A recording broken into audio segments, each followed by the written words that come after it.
an analogy of Supreme. Supreme is like that girl, everybody want her, and she might give you her number, give you some play, might give you some pussy. She don't call you, you know what I'm saying? Like, she don't pick up the phone, like, you're like, oh, I thought you liked me. And it's like, nah, I really wasn't that into you.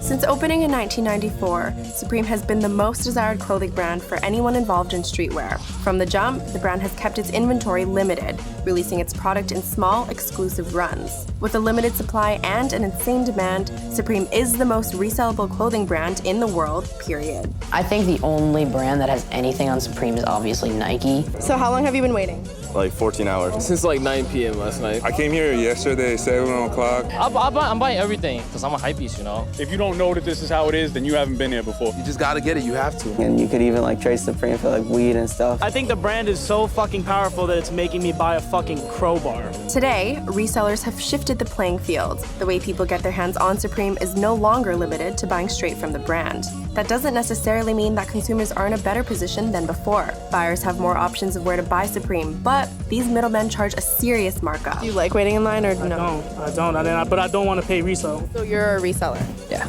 And how much stuff did you pick up? 3 sets of everything. Yo, there are people that like make their fucking living off of this. You know, if you wanted it that bad, you'd have been here before me. It's not for everyone. Everyone can try to be a reseller, but not everyone's going to be a reseller. It's difficult for anyone to put into words what makes Supreme so desirable, but it has, without a doubt, transcended its skateboarding roots and become the standard of contemporary cool. For any other streetwear brand, you've never seen Facebook groups, Instagram posts, Reddit threads. We need Supreme. Everything sells out as soon as it drops. These fucked up resellers will fuck up the market. This shit dog eat dog. Supreme is like the guy that doesn't say anything, and when he opens his mouth and says one word, it's the coolest shit you ever fucking heard.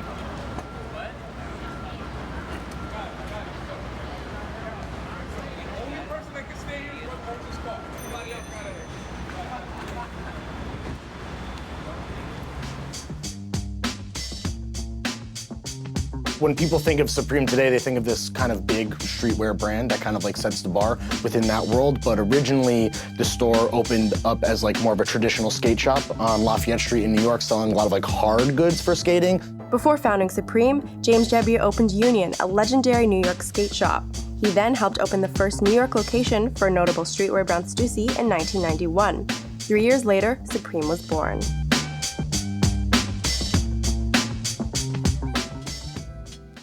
Streetwear back in the mid to late 90s is not the streetwear we know today. It hadn't been commercialized, it hadn't been widespread. Supreme is obviously a melting pot of culture. So you'll see things that, whether you were born in the 90s or the 80s, or whether you were born in the 2000s, things that are reminiscent of special moments for you when you were growing up. And I think that's why they've captured such a huge audience. Essentially, it sounds weird to say this, but I think Supreme just has great taste. They live outside the world of trends. I mean, I think they make their own trends. The original Supreme team and the first group of kids that were working at the shop, there was like a core group of 50 or 60 kids that were true skate kids. They kind of helped shape the brand as like for skaters, by skaters, with the skateboarding stuff in their DNA. As the visibility of the brand has grown globally and even here in the United States, and now that celebrities wear it and it's like this very kind of hyped up thing, I don't think necessarily skateboarders are that market anymore. It's kind of moved beyond that scope of just for skateboarders. Supreme's greatest value and its greatest asset is restraint. I think there's a lot of things they could have done, you know, very early on, and probably could have blown it up and become, you know, really mass. And even though now that more people want Supreme than ever before, they've always kind of kept supply very much controlled and have never released a ton of pieces. So that has, just based on general economics, you know, the demand has gone up, the supply has stayed relatively the same, now manifests itself as this kind of overblown hype that creates a secondary market and this kind of feeding frenzy when Supreme is releasing new stuff. I mean, James Xavier has always said something along the lines of, even if he knows he could sell 500, he's still only gonna make 300. As an outsider, you might feel like that doesn't make sense, but I feel that another thing that Supreme has done well is like, they just don't give a shit. The thing that Supreme does different is that when something sells well, they never make it again.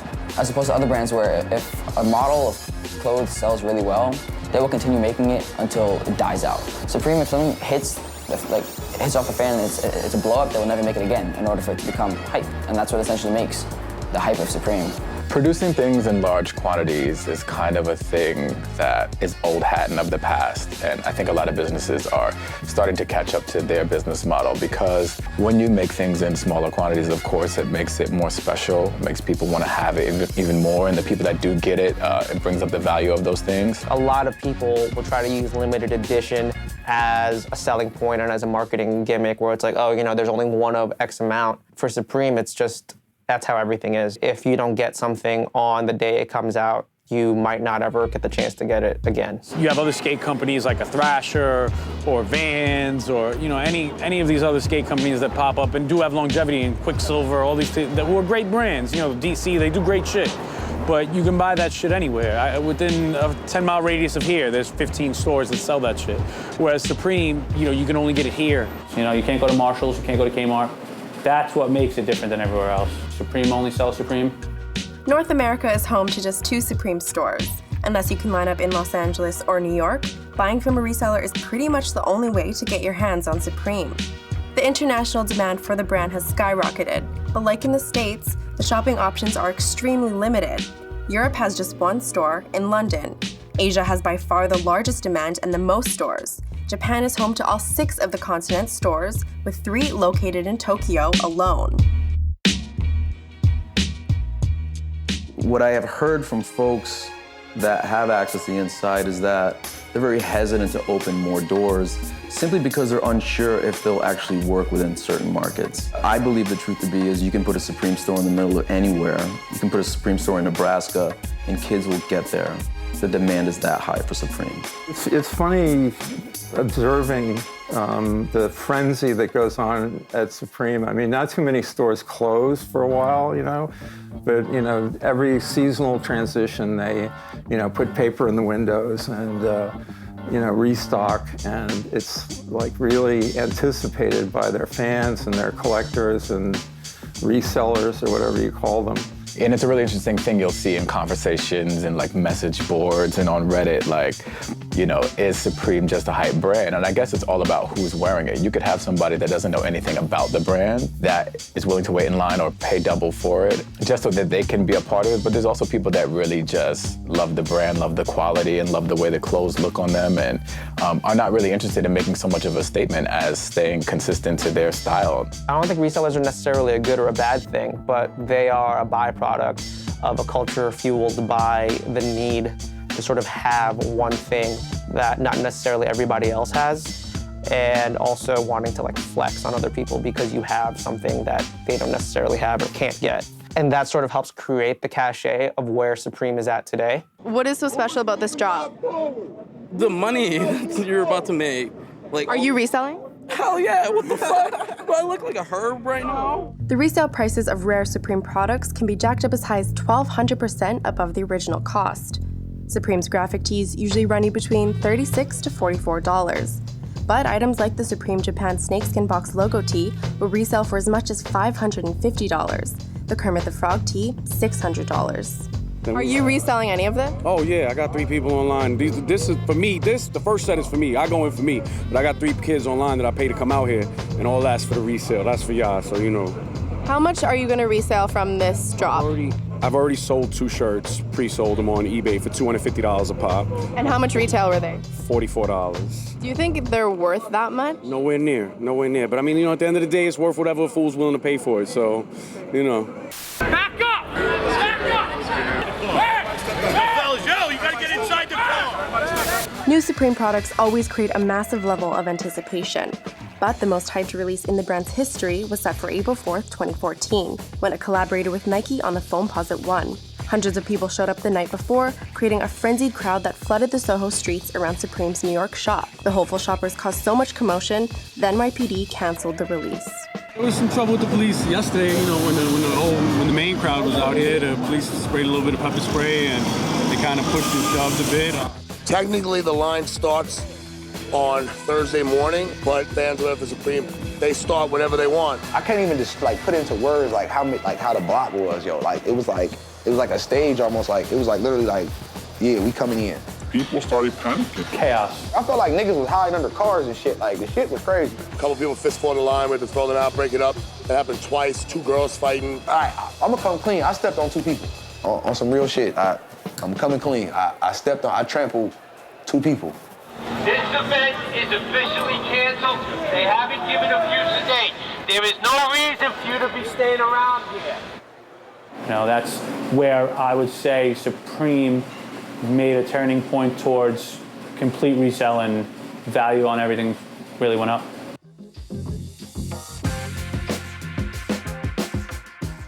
When I was coming up, it was all about the hunt and trying to find product, getting your hands on it. And that required a lot of effort. That required visiting shops in certain cities around the world when you traveled. When we look today, clearly the internet is changed it all.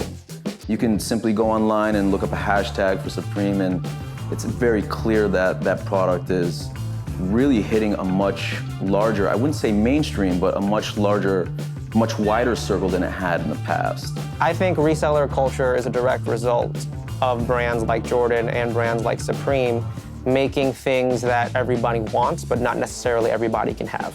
Now that the internet exists, everything is for sale, like Jay-Z says. And if the website's down or if it's sold out on the website, they can get it somewhere else and they're gonna have to pay a premium for it. But, the premium, who invents the premium? The resellers do. The unstoppable demand for Supreme has created a reselling market that's as mysterious as it is popular. So, who are the individuals who get in line and start reselling Supreme? We dove into the unexplored world of reselling and spoke to the people behind the anonymous accounts to learn more about their operations. The whole reselling for me started maybe like in high school. First, it started with sneakers, so also buying Supreme. I never thought that in the future I was gonna sell Supreme or become some sort of Supreme reseller. I'm Andre, Soul Street Sneaker Co. on Instagram and Twitter and all the different social medias. I'm a reseller, trying to sell anything I can make a dime over retail on. 32 years old, 5 children, 5 baby mothers. It's a struggle, but no, I'm joking. I only got 2 women, and I got rent, bills, child support. I got a car, insurance payments every month. So I'm the founder of Cop vs. Drop. I'm 16 years old, and I'm about to graduate high school. Right now, we're standing inside of my consignment pop-up shop that's essentially 1 week long. It's like a test to see if a full-time store would work. It used to interfere with school a lot back when I had to go to full days of classes and I was actually camping out for Supreme. But nowadays, it hasn't really gotten in the way of school at all.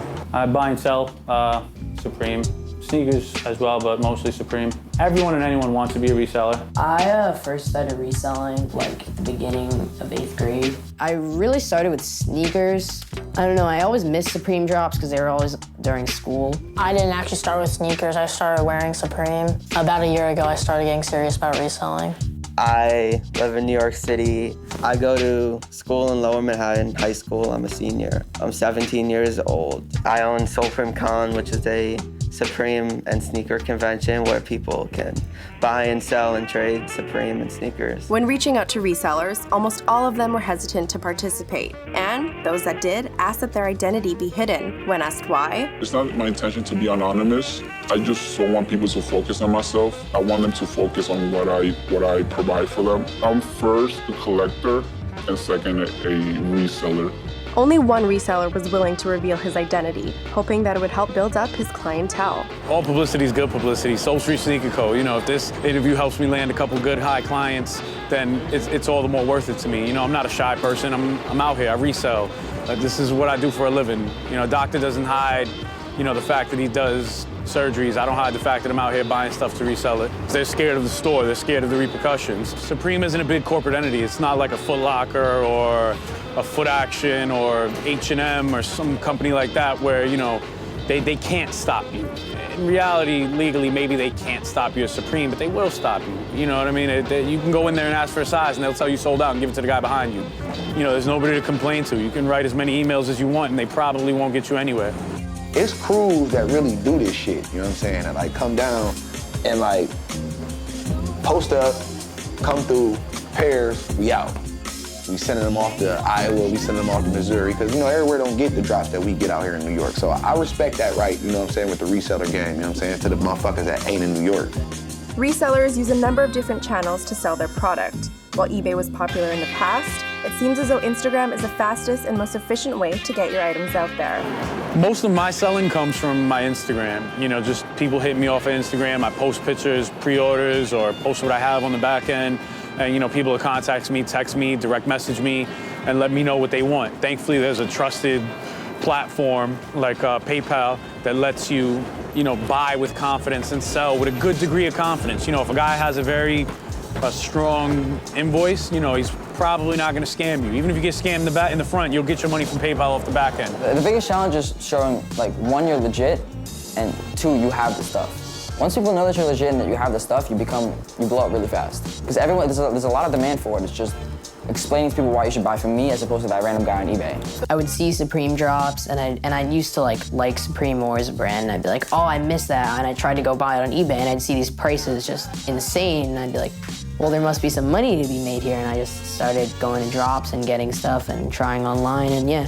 Then I built my eBay account, and then I just began selling more. I have an eBay. I don't like giving them the 10%, honestly. PayPal will take 3% of the transaction. There's so much competition with eBay. You have to really build up your eBay in order to sell off eBay. Whereas when somebody just hits me up directly via text message, there's more of a personal connection, and I enjoy that personal connection. Yeah, mostly online. PayPal, I have a customer base, about 6 or 7 people that I sell to every week, same customer. I have a customer in LA who ships them overseas, actually. They go for a lot of money over there, smalls always. And also, Japan doesn't see their releases for 2 days after we do. So that Friday window can make or break a profit margin. Usually what happens, I'll go home and I'll immediately put it just all on eBay. I have like I have a formula on how to list. I list it, I have templates for the description and stuff, and I just get it all on eBay, and it usually sells in a couple of days. So I don't have to worry about like being stuck with anything. I mean, I'll do meetups occasionally on Instagram, Facebook groups. You always find someone who needs it if you have it, you know. So the Facebook group that I started was buying and selling Supreme and vape and sneakers in general in New York City. And it was mostly created so that way I could build my reputability as a reseller, so that way I could eventually open up my own store. And I'd say it worked out pretty well. Like, I think we have almost 20,000 members in it that all almost know who I am and know that Conference Drop is legit source to get your Supreme. Facebook groups are a way for Supreme resellers to easily buy, trade, and sell their products. In creating these groups, the admins hope to gain as much exposure as possible. With this, they can sell more product at a higher cost. Like some of the other people you interviewed, like or whatever, he just likes money, which is why we didn't get along. So like he got into Supreme because it started getting profitable.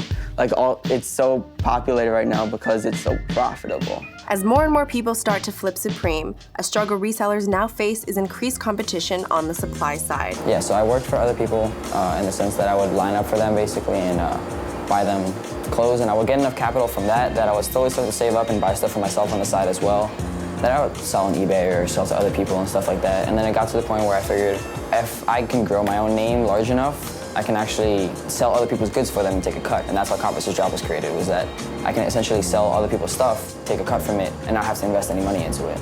I think he's made a decent amount of money. He used to work for like Unique Hype and whatever. And that's how he got into Supreme, because he used to like play Yu-Gi-Oh and shit with all the Asian people at Unique Hype. And so one day like Peter went up to him and like was like, oh, can you come wait in line for me or whatever. And so he got in that way. Yeah, the whole point is that we don't have to actually invest $80,000, $90,000, $100,000 of stuff. We can still make the profit we would make from investing that much money, but we can have other people bring it to us because we have more of a, it's more important to have enough buyers than it is to have a lot of sellers. Right. That sounds exactly like Unique Hype now. I guess so, I'm not sure. You can't talk about them at all. No. In November 2013, The New Yorker published an article that profiled the reselling giant Unique Hype. Sources told us Supreme was not happy with the story, and Unique Hype declined to participate in this film. So we visited the shop's location in Chinatown anyway, where we saw some of the most rare Supreme products in existence. For Supreme resellers, some of the biggest guys in the game, you know, it's Unique Hype. You know, that's the biggest in the game, I think. I buy and sell with them. You know, they have things no one else has. I feel like Unique Hype has been the pioneer into like selling, being a reseller in New York City at least, and it has like the biggest collection.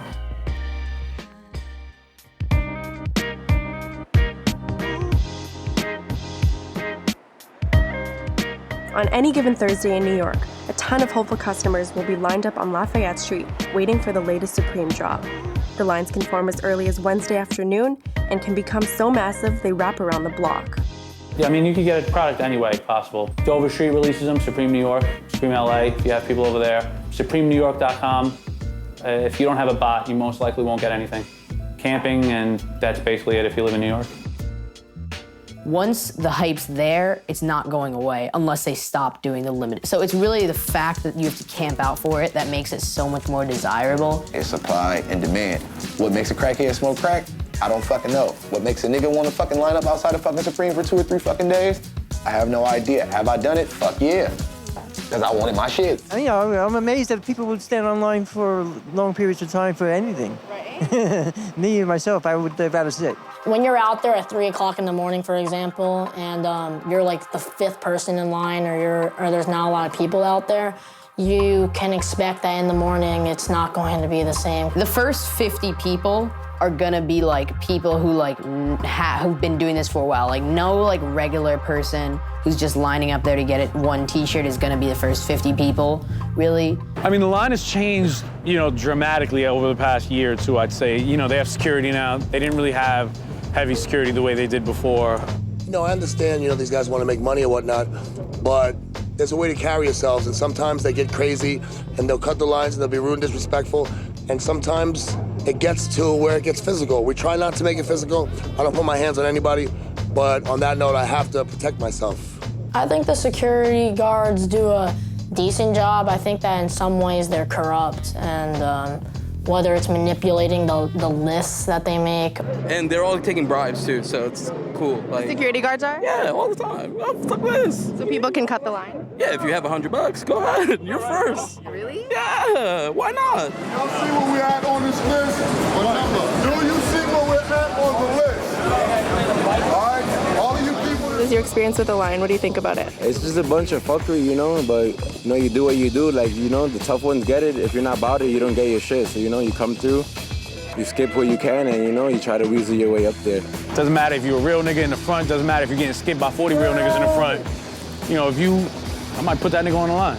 If you got the product, you're gonna be one of the biggest. And these young boys got the product. They out here with their whole high school class getting the product, so I can't knock them. How long have you been waiting? For I was in VIP, so. What does VIP mean? We're on the list, so you don't even have to come and stay over the next day. You don't have to wait? No, I just came in the morning. How did you get VIP?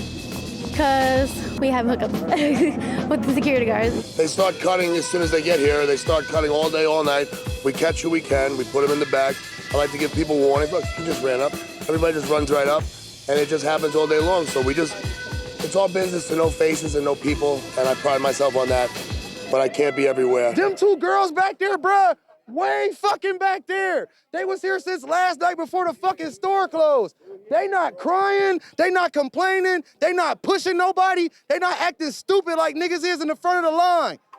That's fucking crazy. Supreme takes measures against resellers, so these guys do what they have to get their inventory up at every release. If you want to get the stuff, you have to work for it. Sometimes I have to pay people to come out here with me and stand on the lines just so I can get more product. They limit you on everything, one of this, one of that. With Supreme, they won't sell me certain sizes. I'm a bigger guy, I wear an XL, they know I resell, so they won't give me a medium a lot of times.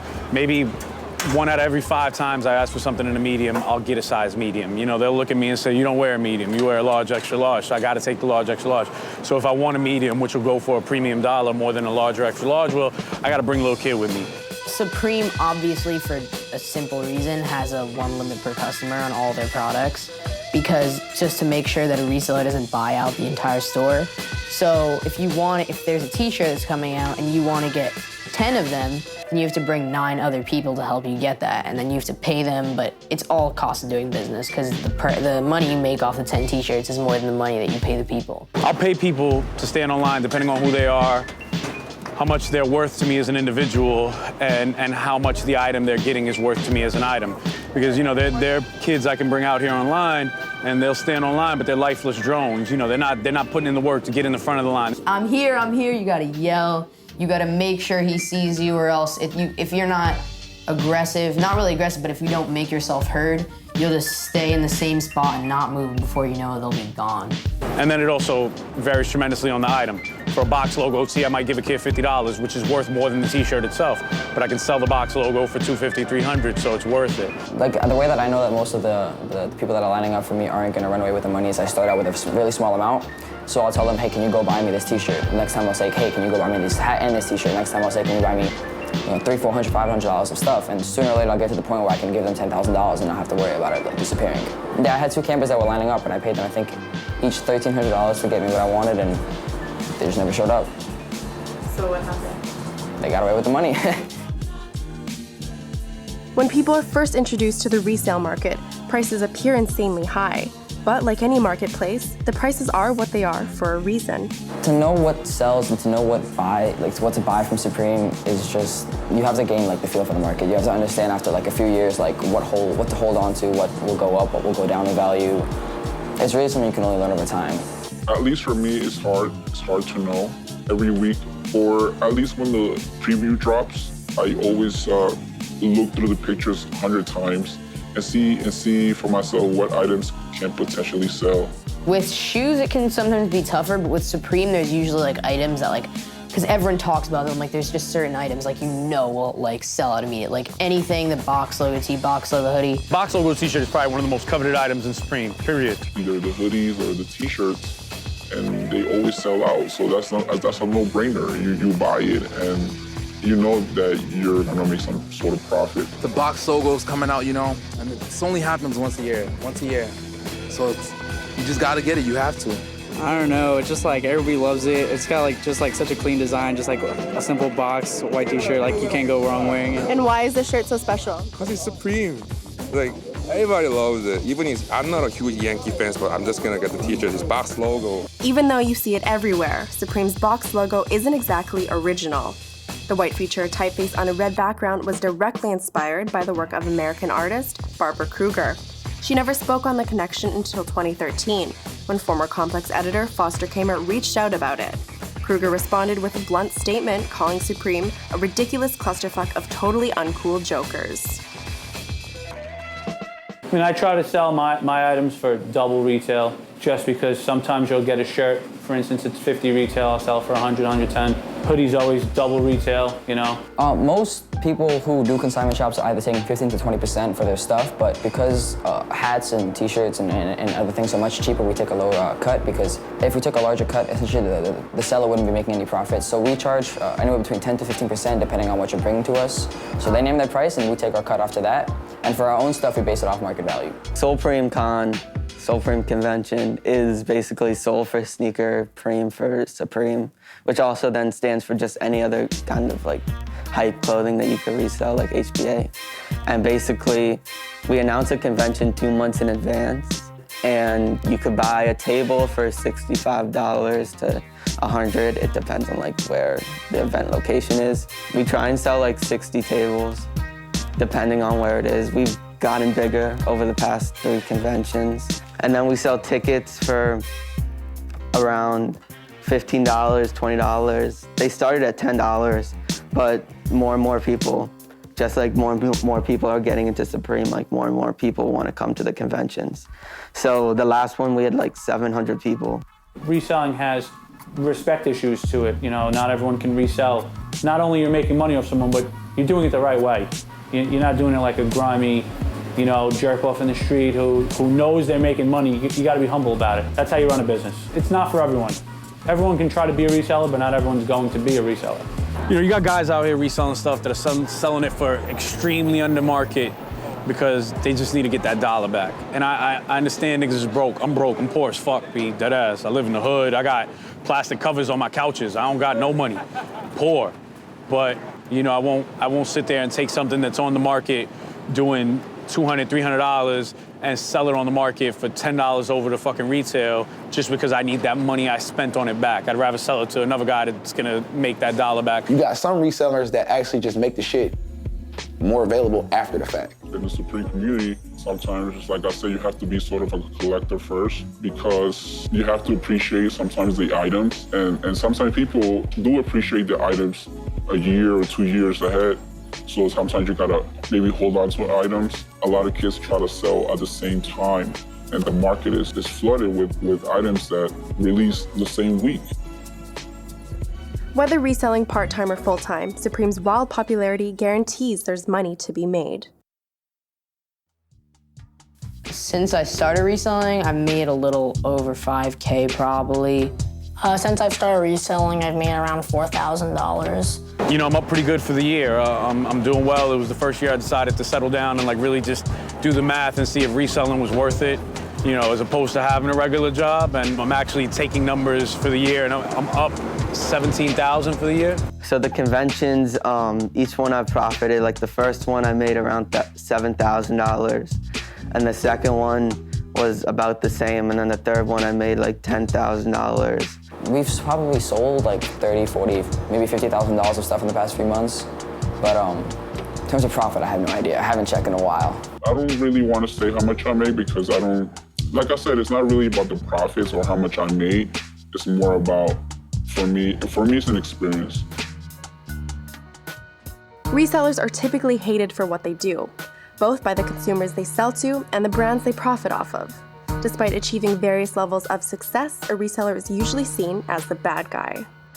I think in Asia, the stigma is not as bad as it is in America. It's actually just accepted. You know, people resell anything. Oddly enough, like I think people hustle a lot in America to make money, but I don't know why there's such a stigma against reselling. I personally think it's not to the best benefit of the culture when everything is so monetarily driven. The Supreme resellers are hated because it's some sort of taboo. The value of Supreme is only maintained by the people that buy it,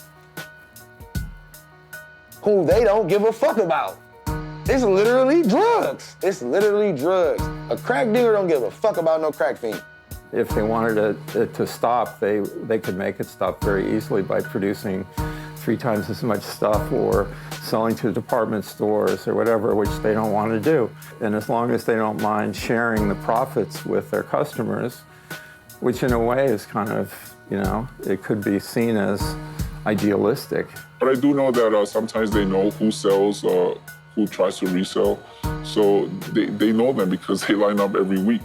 They tell them you can't come anymore. You're not allowed in the store anymore. The fact that sometimes the price difference between what they paid for it and what they're selling it for is just absolutely ridiculous. Sometimes it's double the price, sometimes it's triple. If it's a collaboration, sometimes people are marking it up 8 times the amount that they sold it for. It becomes a bit difficult to defend a reseller. When you triple the price or quadruple the price, you're being a bit abusive. So I'm sure that in the eyes of Supreme, that it's not something that they support at all, and there's no reason for them to.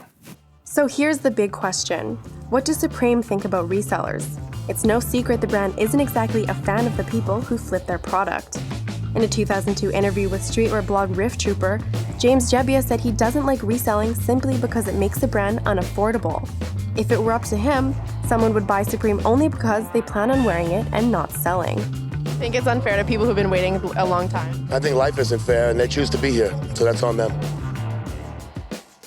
They see that Supreme needs them more than they need Supreme, but in reality, it's the other way around. You know, if Supreme wasn't there selling clothes every week, 70% of the resellers would be broke. First and foremost, reselling is a business, but that doesn't mean these guys aren't enjoying the hustle. Because I just want box logo stickers and like a t-shirt, that's it. Well, can you get that any other day?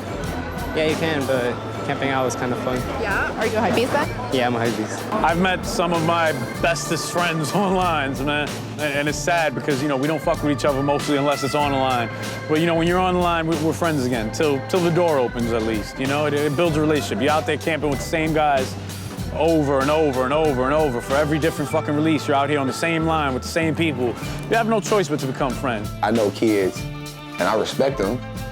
I totally respect them because they could be out here robbing motherfuckers and have it, you know what I'm saying, fucked up out here in these streets, but no, they go into a place like Supreme, or they go into Bait, you know, when it's a hot drop, or they go into the APCs when Kanye got a collaboration. You got kids that's dedicating their time and effort into the hustle, which I respect.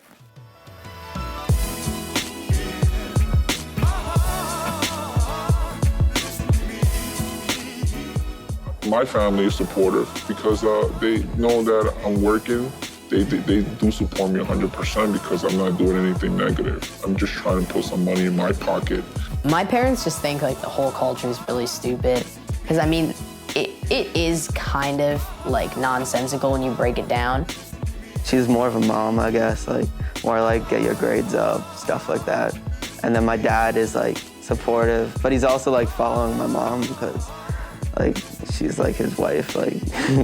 So yeah, my parents are extremely happy about me essentially running my own business. They couldn't care less about it being Supreme or anything else. It's just learning how to run my own business, like shows them that I'm not smoking crack on the corner instead of fucking like learning how to sell clothes. My girlfriend, she sometimes doesn't get it, but she's supportive. She doesn't understand why we do it, which is a lot of people from the outside, they don't get it. But once you're in the inside, they understand it. Despite the criticisms it faces, reselling is no different than running any other type of business. From building relationships to aggressive competition, it's undeniable that many resellers can only be defined as entrepreneurs. At the end of the day, they have ultimately benefited Supreme, creating a force unlike anything seen in streetwear before, both in hype and profit. Without resellers, Supreme would not be the cultural powerhouse that it is today. Like, I really do like running a business, like just running like the small business that I have, like selling stuff every couple of days. Like, it is kind of fun to build something up and to work at it and to do the cost and to pay the cost of doing business and earn the profits, but I'm not sure if I want to do something with business, but it has made me interested in that kind of stuff. Well, the goal of Cop vs. Drop right now is that after essentially I graduate school, or even earlier than that, is that we want to open a full-time store in New York City. That's essentially like Riff LA in LA, but in New York, because they don't have one right now in New York that does Supreme, Bape, like Jordan, Nike. They have Fight Club, but that's purely shoes, and it's actually kind of like hard to sell in there. So we want to open like a full-time Supreme and Bape consignment shop. I'm reselling until I can't resell no more, until I find a good 9-to-5 that's gonna pay me, you know, the dollar amount I need to stop reselling. You know, I'd much rather have, you know, a good career. I'd much rather be behind the camera working at Complex with you, Emily. But, you know, I don't have a fucking degree. I don't have credentials. You know what I mean? I fancy myself a pretty intelligent guy, and I've always been able to fit into any atmosphere and anything I've ever tried, which is great for me. But, you know, to get a door open for me to do something else, you know, if it opens one day, then I'm out of here. But for now, you know, it's reselling. It's reselling, reselling, reselling.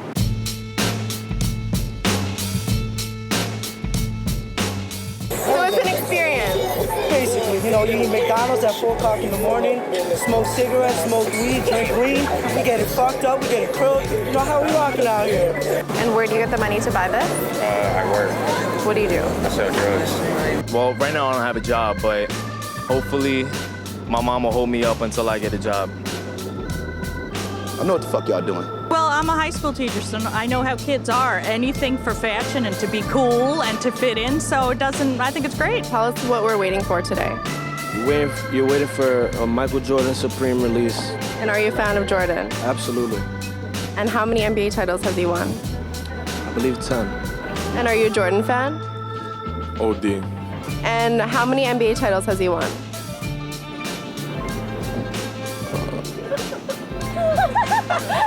So how many NBA titles did he win? Is you trying to play me right now? So what are you lining up for today? I'm lining up for this Yankee Supreme collab. Are you a fan of the Yankees? Never. Hate baseball. Shit is trash.